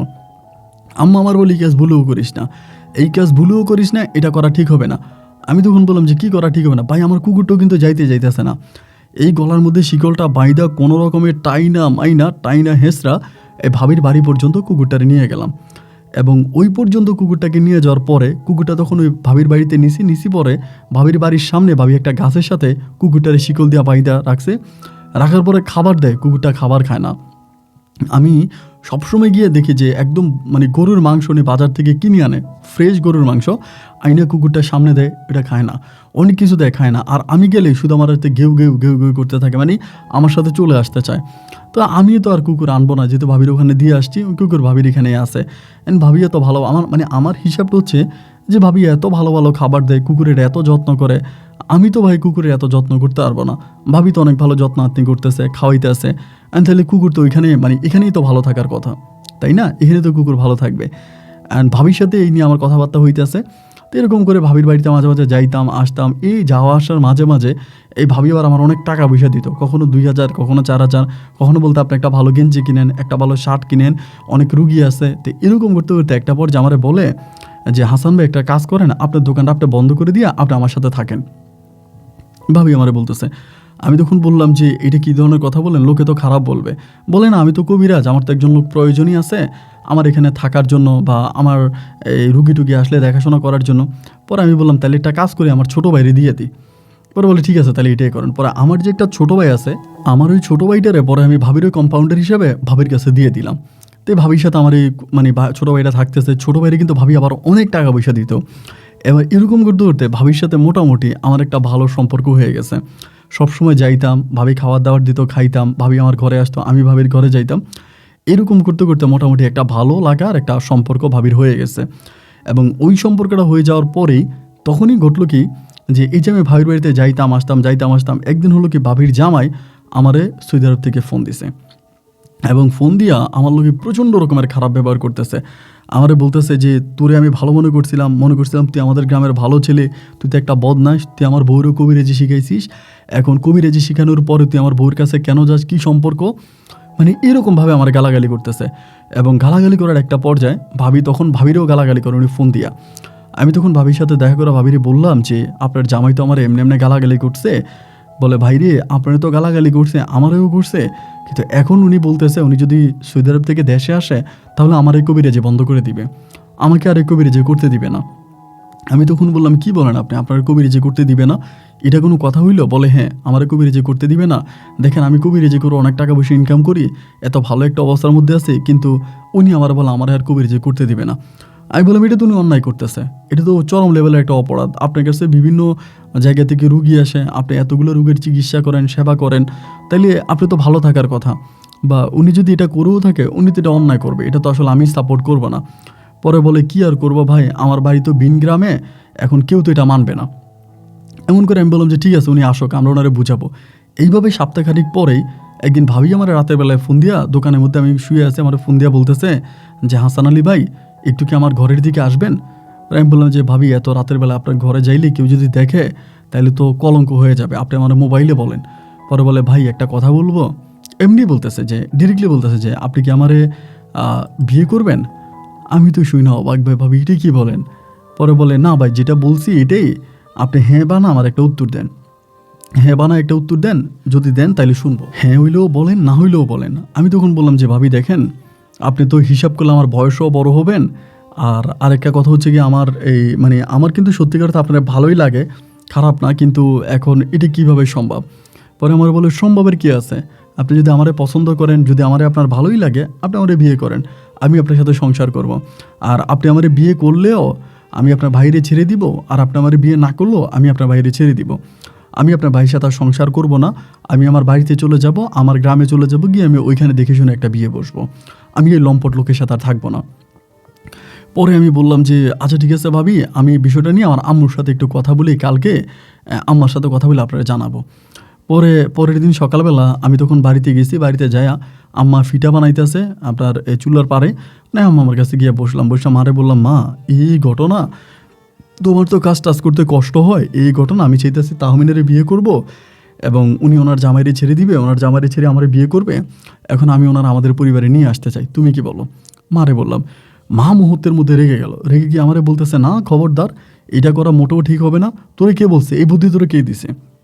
আমি বললাম যে না কেউ আমারে দেয় নেই, উনি ভাইরে ছেড়ে দিবে তো ওনার গ্রামে চলে যাবে, তো আমি চাচ্ছিলাম ওনারে বিয়ে করে আমাদের গ্রামে রাইখে দিই, আমাদের বাড়িতে রাইখে দিই। আম্মা আমারে রাইগে ঠেকে বলতেছে যে এটা কোনোদিনও সম্ভব না, এই মহিলা ভালো না, এই মহিলা ভালো না, এই মহিলা কালো জাদু করে, এ ব্ল্যাক ম্যাজিক করে, এ বিভিন্ন মানুষের ক্ষতি করে, তুই আবার আমাদের কুকুরটার ওই বাড়িতে দিয়ে আসছিস, এইটা তুই ভালো করিস না, তুই ওর বিয়ে করতে পারবি না। মানে আম্মু খুব বেশি রেগে গেছে এবং রেগে গিয়ে আমাকে ডিরেক্টলি বলতেছে যে এইরকম কথা যাতে আমি আমার আম্মুর কাছে আর না বলি। ভাই এবার পড়ে গেলাম বিপাকে, এবং বিপাকে পড়ে আমি তখন ভাবিরে বলতেছি ভাবি আম্মা তো রাজি নাই। এইবার ভাবি আমারে মানে ইমোশনালি ব্ল্যাকমেল করতে শুরু করছে, আপনার দোকান করার সময় আপনার আমি এতগুলো টাকা দিছি, ওই টাকা আমি ফেরত চাই না, আপনার আম্মা রাজি নেই, তাই বলে কি আপনি আমার বিয়ে করবেন না, এটা কোনো কথা, এই সে মানে অনেকভাবে ভাবি আমারে বুঝাইতে শুরু করছে। এবং একটা পর্যায়ে আমিও কেমন জানি ভাবির প্রতি অনেকটা দুর্বল হয়ে গেছি এবং ভাবি তখন ডিরেক্টলি প্রস্তাব করলো যে আমি যদি ভাবির বিয়ে করি তাহলে ভাবি আমার বিদেশ পাঠাই দিবে। তো আমাদের পারিবারিক যে অবস্থা, আমার তো বিদেশ যাওয়া কোনো অবস্থায় সম্ভব না। ভাবি যখন আমার এটা বললো যে ওনারে বিয়ে করার পরে উনি আমার বিদেশ পাঠাই দিবে, তখন আমি আরও বেশি রাজি হয়ে গেলাম যে না তাইলে আমি বিয়ে করব। পরে আমি এই ঘটনা, আমার মা যেহেতু রাজি হয় না, আমি তখন আব্বারে বললাম যে আব্বা আমি এখানে দোকানদারি করি, গ্রামের মধ্যে দোকান তো চলেই না, 2 টাকা লাভ হইলে 4 টাকা লস হয়, তো যেহেতু ভাবি আমারে বিয়ে করতে বলতেছে আমি ভাবিরে বিয়ে করি এবং ওনারে নিয়ে আমি থাকবো। এইভাবে আমার আব্বারে বলছি এবং আব্বারে বলার পরে আব্বা আমারে বলে তুই ভেবে চিন্তে দেখ, যেটা তোর কাছে ভালো লাগে, যদি তুই মনে করিস ভালো তাহলে কর, আর যদি খারাপ মনে করিস তা তোর ইচ্ছা, আর তুই করবি না করবি এটা তুই জানিস। আমার আব্বা আমাকে এটা বলে। আব্বা এটা বললে পরে আমি তখন আব্বারে বললাম যে আচ্ছা ঠিক আছে, তাইলে তুমি আমার এমনি বিয়ে করাই দাও, আম্মা রাজি না হইলে নাই। পরে আম্মা রাজি হইলই না, মানে আম্মুর সম্পূর্ণ এগেনেস্টে গিয়ে আমার আব্বা তখন আমারে ওই আপনার তাহসান তাহমিনা ভাবিকে আমাকে তখন বিয়ে করাই দেয়। তো বিয়ে করাই দিলে পারিবারিকভাবেই বিয়ে হয়, ভাবি ওনার হাজব্যান্ডকে ছেড়ে দিয়ে উনি চলে যায় ওনার বাড়িতে। এরপরে ওনার বাড়ি থেকে আমরা পারিবারিকভাবে অনুষ্ঠান করে ওনারা আমার বাড়িতে নিয়ে আসি। এখানে একটা বিষয় বলে রাখি, এই যে উনি ওনার জামাইকে ছেড়ে চলে যায়, উনি কিন্তু যাওয়ার সময় আমাদের ওই কুকুরটাকে সাথে করে নিয়ে যায়, এবং যেদিন ওনারা আমি বউ সাজায় নিয়ে আসি ওই দিন উনি কুকুরটারা আমাদের বাড়িতে নিয়ে আসে, এবং এই কুকুরটারে উনি এত বেশি আদর করে যেটা বলার মতো না। মানে কুকুরকে খাওয়া দাওয়া থেকে শুরু করে সর্বদিকে উনি কুকুরের প্রতি অনেক আগ্রহ, অনেক টান। এবার আমাদের বাড়িতে আসে, আর আমার আব্বাও রাজি হয়েছে কয়েকটা দিক চিন্তা করে, যেহেতু উনি কবিরাজ, বিভিন্ন ধরনের মানুষজন ওনার কাছে আসে এবং উনি এটা কবিরাজি করে, তার কিছু টাকা পয়সা আছে এবং সে আমার বিদেশ পাঠাবে, এগুলো জেনে আব্বু তখন রাজি হয়। পরে আমাদের বাড়িতে আসার পর ওই দূর দূরান্ত থেকে রুগী আসে, বিভিন্ন ধরনের রুগী আসে, আমি দেখি, আমার ভাই দেখে, আমরা রুগী সিরিয়াল করে উনি রুগী দেখে, এবং ওই কুকুরটাকে সাজায় রাখে, একেবারে বরের মতো করে সাজায় রাখে। কুকুরে মাংস খাওয়ায়, এটা খাওয়ায়, মানে অনেক ধরনের অনেক কিছু কুকুরে খাওয়ায়। এবং এরকম করে সময়গুলো কাটতে কাটতে একটা পর্যায়ে আমার ভাইও তখন যুবক, আমার যে ছোটো ভাই আছে এও তখন বিয়ের বয়স হয়ে গেছে। অ্যান্ড এক পর্যায়ে তখন আমি মারে বললাম যে আমার এদিক দিয়ে আবার পাসপোর্ট করলাম, পাসপোর্ট করে জমা দিলাম, জমা দেওয়ার পর আমার তখন ভিসা লাগছে কাতারে, কাতারে পাঠাবে, কাতারে ভিসা লাগছে। পরে আলহামদুলিল্লাহ আমার সব কিছু ঠিকঠাক হলো, আমি কাতার চলে গেছি। এবং কাতার চলে যাওয়ার পরে আমার ছোটো ভাইটা কিন্তু ওই সময় ওই ভাবির সাথে থাকতো, ভাবির সাথে উঠতো, ভাবির সাথে বসতো, ভাবির সাথে থাকতো, মানে ভাবির সাথে আমার ছোটো ভাইয়ের অনেক ভালো সম্পর্ক ছিল। এবার আমি বিদেশে চলে যাই, বিদেশে যাওয়ার পরে আমি টাকা পয়সা ইনকাম করতেছি। এরই মাঝে বিদেশে যাওয়ার আগে আমার বউ মানে তাহমিনে কিন্তু বেবি কনসেপ্ট করে, মানে ওর পেটে বাবু আসে। তো আমি বিদেশ যাওয়ার পরে আমার একটা মেয়ে সন্তান হয়, আলহামদুলিল্লাহ। আমার মেয়েটাও দেখতে অনেকটা সুন্দর হয়, ভালো হয় বিদেশ থাকা অবস্থায় আমি। অ্যান্ড মেয়েটা হওয়ার প্রায় আপনার বৎসর দেড়েক পরে, মানে আমি যখন আপনার কাতারে 2 বছর, এই 2 বছরের মাথায় আমার আম্মা আমারে ফোন দিয়া অনেক সময় অনেক কথা বলে বলতে মা এরকম বলে যে তাহমিনের সাথে আমার ছোটো ভাই যে আছে, আমার ছোটো ভাই হাবিবের খারাপ সম্পর্ক আছে, এবং খারাপ সম্পর্ক করে। আমার আম্মা বলে, আমি নিজের চোখে অনেক দিন দেখছি যে এরা এগুলা করে। তো এগুলো যখন মা বলে আমার তখন খুব খারাপ লাগে, কারণ আমারই তো রক্ত, আমার ছোট ভাই আমারই রক্ত। তো আম্মু যখন এরকম কথা বলে আমি তখন আম্মারে বলি যে আম্মা এগুলো তো বলার দরকার নেই, বা যা হবার তা হয়ে গেছে, বা এগুলো যাতে মানুষ না না জানে, বা আমি এটা পরে আমি তাহমিনারে ফোন করে যখন এগুলো বলি, এই তাহমিনা আমার মায়ের উপরে খেপে যায়, আমার আম্মার উপরে প্রচণ্ড রকমের রেগে যায় যে আমার আম্মা কেন এটা বললো এবং আমার আম্মা কেন এই ধরনের কথাবার্তা বলে। মানে আমার আম্মার উপরে ও পারে না যে আমার আম্মাকে মেরে ফেলবে, মানে এত পরিমাণে আমার আম্মার উপরে রেগে যায়।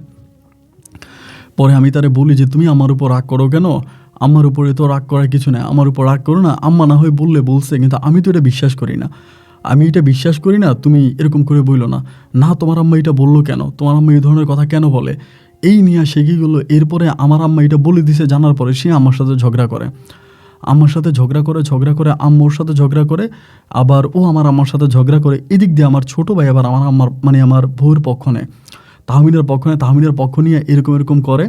অ্যান্ড এরকম করে সময়গুলো কাটতে কাটতে একটা পর্যায়ে আমার বউ এই ঝগড়াঝাটির মধ্যে আমার বউ পুনরায় আবারও বেবি কনসেপ্ট করছে, আবারও বাচ্চা কনসেপ্ট করছে। এবং বাচ্চা যখন ওর পেটে আসছে আমার আম্মা তখন বলতেছে এইটা তোর বাচ্চা না, এইটা তাহমিনের পেটে এখন যে বাচ্চা আছে ওইটা তোর ছোটো ভাইয়ের বাচ্চা। আমার আম্মা আমারে বলতেছে। আমি বলি মা তুমি এগুলো কী বলতেছো। আমার আম্মা বলে আমার ঘরের ভিতরে শিরিক হয়, আমার ঘরের ভিতরে কালো জাদু হয়, আমার ঘরের ভিতরে ব্ল্যাক ম্যাজিক হয়, আমার ঘরের ভিতরে মানুষকে মেরে ফেলা হয়, আমার ঘরের ভিতরে নাজায়েজ কাজ কাম হইতেছে, এগুলো আমি কেন মেনে নিব, আমি তো এগুলো মেনে নিতে পারবো না, আমি এগুলো মানবো না। এবং এই বলার পরে কিছুদিন পরে হঠাৎ করে এই কুকুরটা, মানে ও যে কুকুরটা বাইরে রাখতো ওই কুকুরটাও ছেড়ে দেয়। এই কুকুরটা ছেড়ে দিলে কুকুরটা হয় কি, মানে যেখানে আমার আম্মারে দেখে, যে জায়গায় আমার আম্মারে দেখে, মানে আমার আম্মা ঘর থেকে বেরোলে এটা আম্মারে মারতে যায়, মানে আম্মারে কামড়াইতে যায়, মানে এমনভাবে আম্মার এটা অ্যাটাক করে, 2বার আমার আম্মারে কামড়ায়, মানে আম্মার অবস্থা তখন খুবই খারাপ। তো পারিবারিক এরকম ঝামেলাগুলো দেখে আমি তখন চিন্তা করলাম যে পারিবারিক যেহেতু এতই সমস্যা, আমি একটু দেশে যাই, দেশে গিয়ে পরিবেশটা একটু বুঝে আসি, যে আমার পরিবার এখন বর্তমান যে পরিস্থিতি, ওই পরিস্থিতিতে একটু ঠিকঠাক করে এসে আমি একটু বাড়িতে যাই। এই বলে আমি তখন বাড়িতে আসার জন্য সিদ্ধান্ত নিলাম এবং আমি ছুটিতে বাড়িতে আসলাম। ছুটিতে বাড়িতে আসার পর ভাই যেটা দেখি, আমার আম্মা ঘরের ভিতরে বন্দি, আমার আম্মারে ঘরের ভিতরে আটকায় রাখছে, আমার আম্মারে ঘরের ভিতরে খাবার দেয়, ঘরের ভিতরে আমার আম্মা পায়খানা প্রস্রাব করে।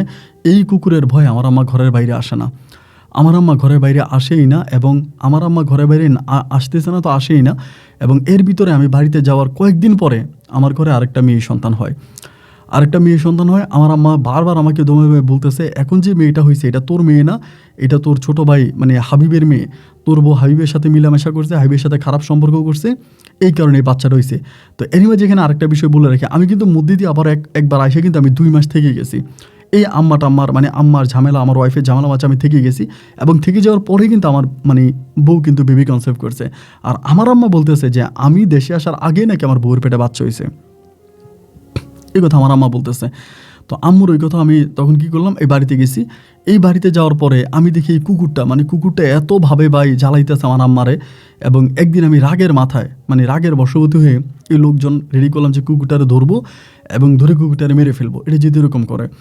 আর আমারে তাহমিনা বলতেছে কুকুর মারা তো দূরের কথা, কুকুরের গায়ে যদি একটা আঘাত করো তোমার পরিবারে অনেক বড় ক্ষতি হয়ে যাবে। আমি বললাম আমার পরিবারে কি ক্ষতি হবে, আমার পরিবারে ক্ষতি হলে হোক, এই কুকুর আমার পরিবার নষ্ট করে দিতেছে, আমার মাকে নষ্ট করতেছে, আমার মায়ের কামড়ানোর জন্য যাইতেছে, আমার মায়ের খুঁজতেছে। তো এই কুকুর তো আমি বাঁচায় রাখবো না, এই কুকুর আমি মেরে ফেলবো। এবার কুকুর মারার জন্য আমি তখন লোকজন রেডি করি, আমার এলাকার লোকজন আছে তাদের রেডি করি যে কুকুর যেখানে পাবি কুকুর সেখানেই মারবি। তো এক একজনে এক একদিকে কুকুরে তখন এইখানে দেখে ওইখানে দেখে। এইরকম করতে করতে একদিন দুপুরবেলা আমি ঘরে খাবার খাইতে আসি, এলাকার পোলাপাইনি দৌড়ে আসছে আমার কাছে, আমার বাড়িতে এসে বলতেছে ভাই কুকুর আটকাইছি, কুকুরে মারতেছে। তো এই কথা বলার পর আমি তখন কী করলাম খেয়াল করেন, আমি তখন দৌড় দিলাম মাঠের দিকে, যে কুকুর আটকাইছে, কুকুরে মারে, এটার জন্য আমি মাঠের দিকে দৌড় দিলাম। এবং মাঠের দিকে যাওয়ার পরে এই কুকুরে পিটে মানে জায়গার মধ্যে কুকুর একদম আদামরা করে ফেলছে, কুকুরটাকে মারতেছে। এবং কুকুরে মারার পথে হঠাৎ করে আমার বাড়ি থেকে আমার ছোট ভাই দৌড়ে আসছে, আইসা আমারে বলতেছে ও ভাইয়া তাড়াতাড়ি বাড়িতে আসেন, আম্মা জানে কেমন করতেছে এই কুকুরটারে মারা অবস্থার ভিতরে। আমি তখন বাড়ির দিকে দৌড় দিছি, বাড়ির দিকে এসে দেখেছি আমার মায়ের মুখে দিয়ে রক্ত বেরোতে আছে, মায়ের মুখে রক্ত বাড়িতে আছে। আমি যে মারে জড়ায় ধরছি, এবং ধরার পর আমার বউ তখন পিছন থেকে আমার বলছিলাম না, মানা করছিলাম না যে কুকুরটারে কিছু করো না, কুকুরের কিছু করলে তোমার বড় ক্ষতি হয়ে যাবে, আমার কথা বিশ্বাস করলে না, লোক দিয়া কুকুরে মারাইলে তো এবার মজা বুঝো। আমি তখন আল্লাহরে ডাকতেছি, আল্লাহ এটা কী হইলো, ওয়াল্লা এটা আমি কি দেখতেছি, মানে কি হইলো যে কুকুরকে মারার কারণে আমার আম্মা এখন মরে যেতেছে, নাকে মুখে রক্ত উঠে আমার মায়ের এমন এক অবস্থা। আমি মার সাথে সাথে ব্যান গাড়িতে উঠেলাম মারে, এবং ব্যান গাড়িতে উঠে মারে আমি হসপিটালে নিয়ে যাব, এবং এই হসপিটালে নিয়ে যাওয়ার পথে আমার মা রাস্তার মধ্যে মারা যায়, এবং রাস্তার মধ্যে ব্যান গাড়ির মধ্যে মারা যায়। ডাক্তারের কাছে নিলে পরে ডাক্তার তখন আমার হাত ধরে বলতেছে যে আমার আম্মা মারা গেছে। আম্মা মারা গেছে এই খবর শুনে আমি তখন আম্মাকে নিয়ে বাড়ির মধ্যে আসলাম, এবং কান্নার তখন টোল পড়ে গেছে। আমার বড় 2 বোনের বিয়ে হয়েছে, তারাও বাড়িতে আসছে। আসার পর আমার আম্মার দাফন কাফন হয়েছে। আমার আম্মার দাফন কাফন হওয়ার পরে আমি দাফন কাফন করছি, করে পরে এই আমার বউ তখন তখন আমার আম্মার দাফন কাফন হয়ে যাওয়ার পরেও আমার বউ বারবার আমার এই ছোটো ভাইয়ের সাথে এইখানে যায় ওইখানে যায়, এটা করে ওইটা করে, মানে যেগুলো আসলে আমি এখানে বলতে পারবো না, এই ধরনের দৃশ্যগুলো আমি চোখের মধ্যে দেখতে পাই। এবং এই জিনিসগুলো দেখার পরে আমার ভিতরে একটা সময় খুব রাগ কাজ করে, এবং রাগ কাজ করার পর আমার যে ছোটো মেয়েটা, ওই সময় কিন্তু আমি আর পরে আর কাতারে যাই নাই। এই ঘটনার পরে আমি আর কাতারে যাইনি, যেহেতু আমার বউকে নিয়ে এত কথা হয়ে গেছে। আমার আব্বা আমাদের বলছে তোর আর বিদেশ যাওয়ার দরকার নাই, তুই তোর বউয়ের সাথে থাক, কারণ তোর বউ তো ভালো টাকা ইনকাম করে, তার কামাই রুজি তো ভালো না, কিন্তু ভালো টাকা ইনকাম করে, তো তোর বউর সাথেই থাক। তো এবং আমার ছোটো ভাইরে কিন্তু আমি আমার বউর সাথে তখন কাজে রাখিনি। এরপরেও আমার ছোটো ভাইরে আমার বউ অলওয়েজে ডাকতো, এই হাবিব এটা করো, হাবিব ওইটা করো, মানে অলওয়েজে ডাকতে ডাকতে একদিন আমার মনে সন্দেহ লাগে। মানে সন্দেহ লাগার পরে আমি আমার ছোটো মেয়েটার তখন আমি ডিএনএ টেস্ট করাই। এটা কিন্তু আমি আমার বউকে বলি না, আমি নিজে ইচ্ছা করে করাই। ছোটো মেয়েটা ডিএনএ করে, এবং ছোটো মেয়েটা ডিএনএ করানোর পরে আমার ওই ছোটো মেয়েটা ডিএনএ আমার সাথে ম্যাচ করে না। আমার সাথে ডিএনএ যখন মিলে না, ডিএনএ না মিলার পরে আমি তখন করলাম কি বাড়িতে আসছি। এবার আমার ভিতরে খুব রাগ আমার বউর সাথে, যে এবার আমি আমার বউরে একবার বলেই দিছি, ঝগড়াঝাটি মাঝে একবার বলেই দিছি যে আমার বাচ্চা ডিএনএ তো আমার সাথে ম্যাচ করে নাই, এটা তো আমার বাচ্চা না। আমার বউরে আমি বলতেছি, আমার বউ আমার বলছে তোমার বাচ্চা না, মানে এটা তুমি কী ধরনের কথা বলো? আমি বললাম হ্যাঁ, আমি তো বাচ্চা ডিএনএ টেস্ট করাইছি, তো বাচ্চা ডিএনএ আমার সাথে মিলতেছে না, এটা আমার বাচ্চা না, তুমি কার বাচ্চা নিয়ে আসছো ওইটা বলো। মাঝে জীবিত অবস্থায় বলছিল এটা আমার ছোটো ভাইয়ের বাচ্চা, এটা তো মনে হয় আমার ছোটো ভাইয়ের বাচ্চাই হবে, এটা তো আর আমার বাচ্চা না।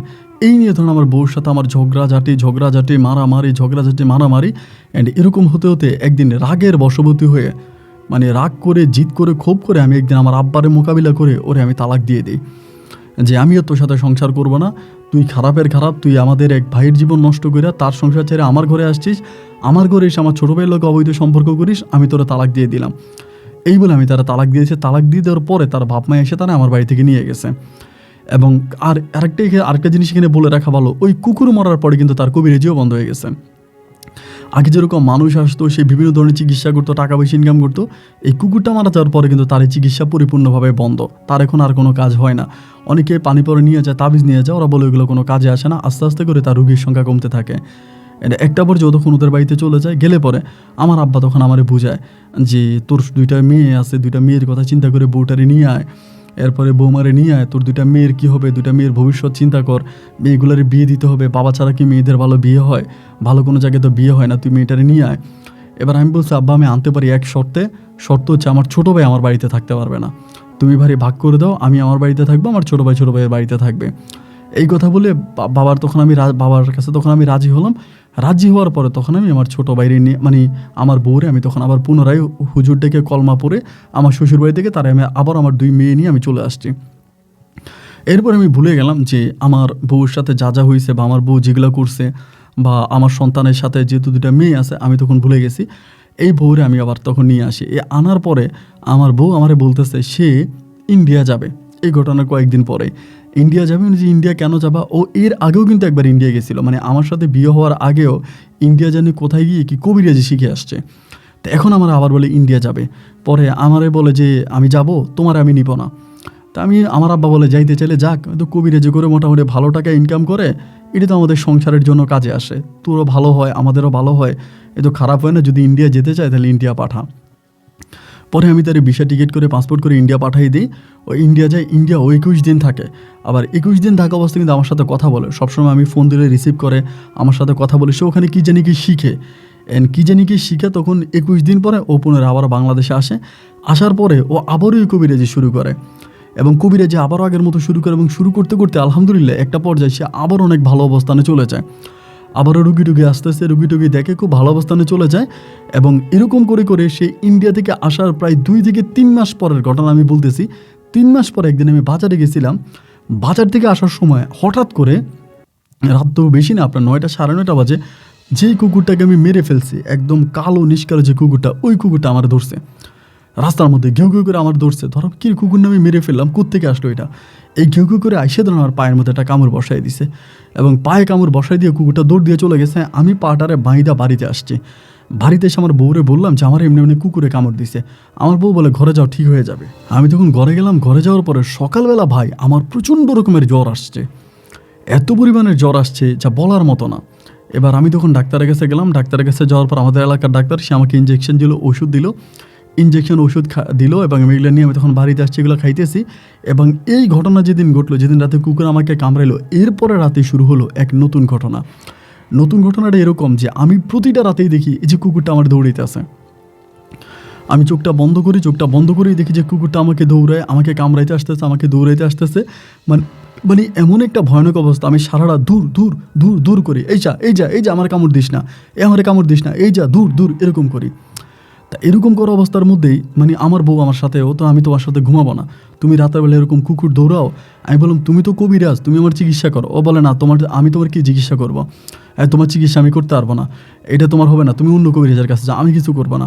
ও আমার কিছুই করে না। এইরকম করে ও আমার সাথে ঘুমানো বন্ধ করে দেয়। ও পাশের রুমে ঘুমায়, আমি এই রুমে ঘুমাই। তো সারাটা রাত হয় কি, আমি সারাটা রাত শুধু এই যা দূর দূর মানে কুকুর দৌড়াইতে থাকি। সারাটা রাত আমি কুকুর দৌড়াই।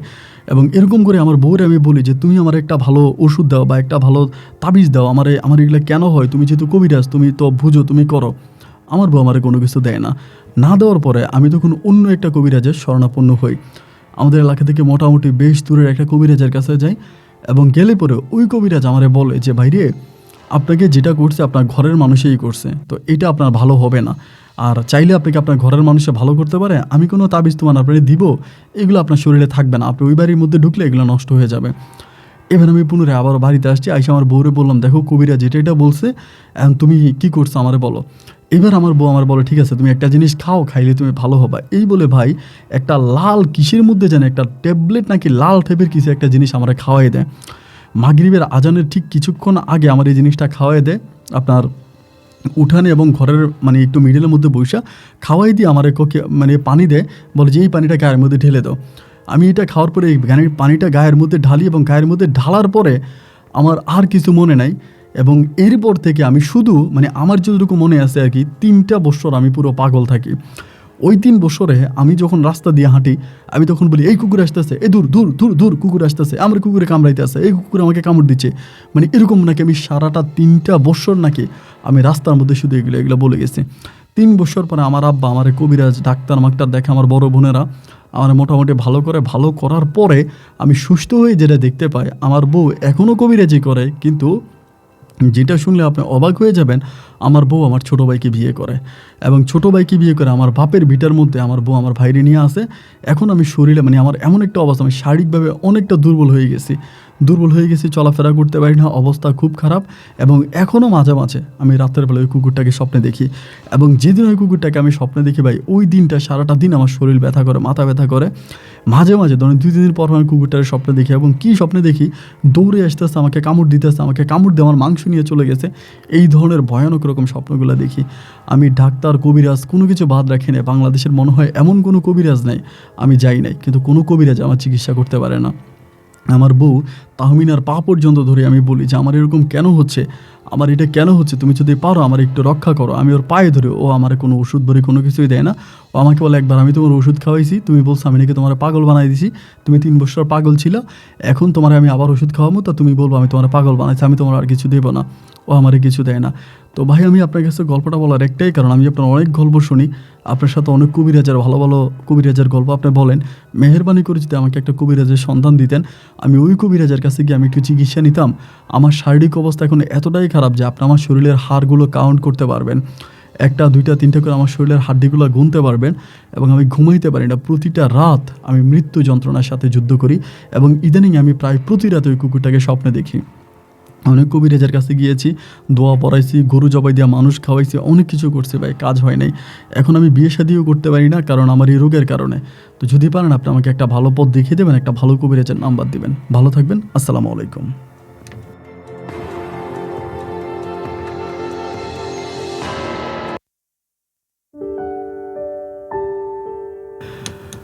বন্ধুরা, সবাইকে অনেক বেশি ধন্যবাদ এতক্ষণ পর্যন্ত রংপুরের ভাই হাসান আলীর জীবনের বাস্তব গল্পটা আমার মুখে শোনার জন্য। বন্ধুরা, আমি শুরুতেই বলেছিলাম যে গল্পটা একটা কালো জাদু নিয়ে গল্প, এবং এই কালো জাদু যে কতটা ভয়ঙ্কর দেখেন। হাসান ভাই ওনাদের বাড়ি যে কুকুরটা ছিল, ওই কুকুরটার প্রথমত একটা চুল এনে ওই আপনার তাহমিনা ভাবিকে দিল, এরপরে স্বয়ং কুকুরটাই তাহমিনা ভাবিকে দিয়ে দিল। আমার কাছে মনে হয় যে উনি যদি ওনাদের ওই কুকুরটা তাহমিনা ভাবিকে না দিত, তাহলে হয়তো আজকের এই দিনটা ওনাকে দেখতে হতো না। এবং ওর বউ যা করেছে, তাহমিনা যা করেছে, সবই সম্ভবত ওই কুকুর দ্বারা করেছে। এবং ওই কুকুরের মাঝে স্পেশালি কিছু একটা জিনিস ছিল, তা না হলে মন্দিরের সামনে এরকম একটা কঠিন পরিস্থিতির মধ্যে কুকুর তাকে আর তার মাকে ওভাবে বাঁচায় না। সেদিন হয়তো কুকুর যদি তাদেরকে না বাঁচাতো, তারা যদি মন্দিরের কাছে যাইতো, তাহলে হয়তো বড় ধরনের কিছু একটা ঘটে যেত। এবং হাসান আলীকে আবার ওই মন্দিরের সামনেই সে আবার এই দৃশ্য দেখলো, সেখান থেকেও কুকুর ওকে বাঁচায় নিয়ে আসলো। এই জন্য হাসান আলীর বোঝা উচিত ছিল যে কুকুরটা তাদের পরিবারে অনেক উপকারী। তো এই কুকুরটাকে কোনোভাবেই তাহমিনার কাছে দেওয়া ঠিক হয় না, এবং সেই দিল এবং নিজের হাতে কুকুরটাকে হত্যা করলো। সম্ভবত ওই পাপের ফলে সে ভোগ করতেছে। তো যাই হোক, আমি আসলে এই তান্ত্রিক ঘোড়া রেগুলার কথা বলি না, সবসময় বলি আপনারা নামাজ পড়েন, আল্লাহকে ডাকেন, সহি হাদিসে আপনি আপনার ধর্ম অনুযায়ী সৃষ্টিকর্তাকে ডাকেন, এবং তিনি আপনাকে এসব থেকে রক্ষা করতে পারবে। আমরা কবিরাজের কাছে যাই, খোনারের কাছে যাই, তান্ত্রিকের কাছে যাই, তাদের মাঝে 99% হচ্ছে ভুয়া, প্রতারণা। যাই হোক, গল্প কেমন লাগছে সেটা কমেন্ট বক্সে আমাকে লিখবেন, বা হাসান আলীকে নিয়ে আপনার কোনো ব্যক্তিগত মতামত থাকলে সেটা লিখতেও ভুলবেন না। আজ এখানে বিদায়, দেখা হবে অন্যদিন অন্য কারো বাস্তব জীবনের গল্প নিয়ে। আল্লাহ হাফেজ অ্যান্ড আসসালামু আলাইকুম।